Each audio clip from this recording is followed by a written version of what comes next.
On May 25th, 1961, President John F. Kennedy gave a speech to Congress, during which he said, "I believe that this nation should commit itself to achieving the goal, before this decade is out, of landing a man on the moon and returning him safely to Earth."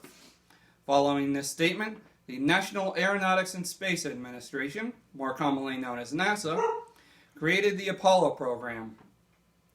Over the next 8 years, teams of scientists, mathematicians, and engineers worked tirelessly to achieve the president's goal. According to the official NASA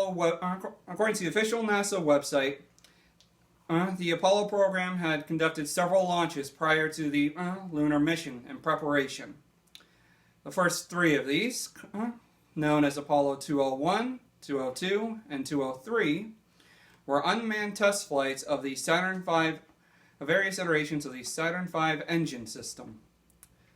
The following one, Apollo 204, more commonly known as Apollo 1, was intended to be a manned flight, but unfortunately, during a pre-flight check,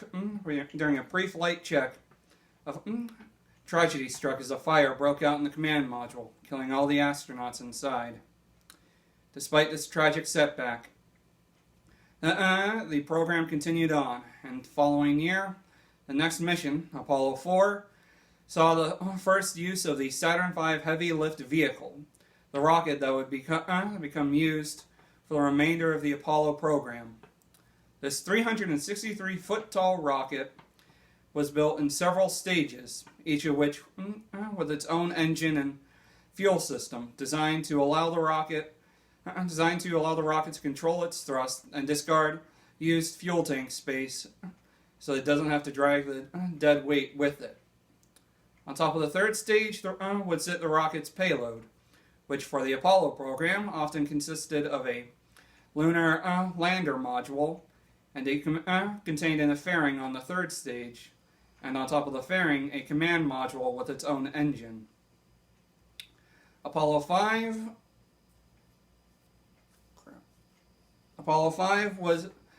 saw the test of an unmanned test of the lunar module, while Apollo 6 tested the engine systems of the Saturn V rocket. Apollo 7 was the first manned mission in the Apollo program, and tested the command module while in orbit over Earth. And Apollo 8 saw the first men to orbit the moon. Apollo 9 was another manned test of was the first manned test of the lunar module while in orbit over Earth, and finally led to Apollo 10, essentially a full rehearsal of the lunar landing mission. This mission came within 9 miles of actually landing on the lunar surface.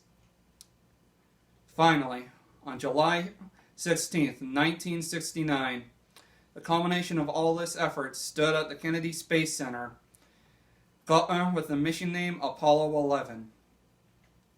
The three astronauts comprising this mission were the now famous trio Neil Armstrong, Buzz Aldrin, and Michael Collins. At 9:30 a.m. Eastern Standard Time, the Saturn V rocket used for the mission pushed off the landing pad, first slowly, then quickly arcing up into the atmosphere. As it pushed into the upper layers, the first stage engine burned out and was jettisoned, while the second stage engine took over, pushing the ship beyond the brink of the atmosphere, before it too ran through its fuel and was jettisoned. Then the third stage took over, using its engine to push the rocket into a stable orbit around Earth before pushing into a lunar orbit trajectory. Then the third stage opened its fairings and jettisoned the lunar module, allowing the command module to dock with it for the lunar orbit. Then, 3 days later, the command module performed 2 quick burns to put it in a roughly circular orbit around the moon. And astronauts Buzz Aldrin and Neil Armstrong boarded the lunar module to prepare it for the lunar descent. The following day, the lunar module undocked from the command module and descended to the lunar surface, landing 4 miles downrange of the initial landing zone. After landing, astronaut Neil Armstrong exited the lunar lander and descended to the surface, uttering his now famous quote, "That's one small step for man, one giant leap for mankind."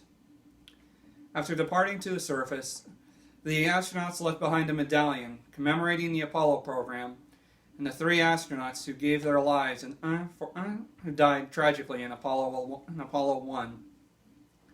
They also proceeded to perform scientific experiments and gather samples for research once they returned home.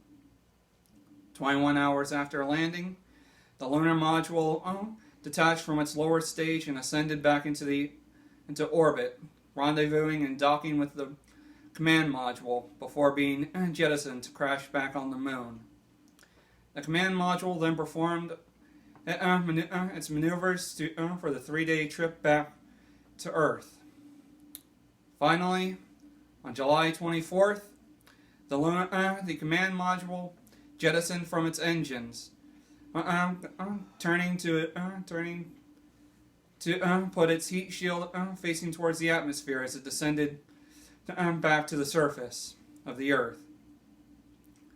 As the command module descended, the air in front of it was compressed and was forced to compress into blazing hot plasma, turning the command module into a veritable fireball as it flew down and as it descended through the atmosphere, before finally slowing down and displaying its parachutes.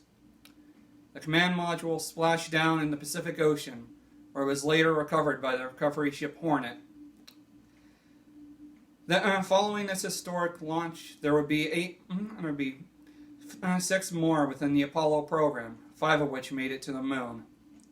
This great achievement has shown human ingenuity and engineering and stands as one of the greatest achievements of mankind.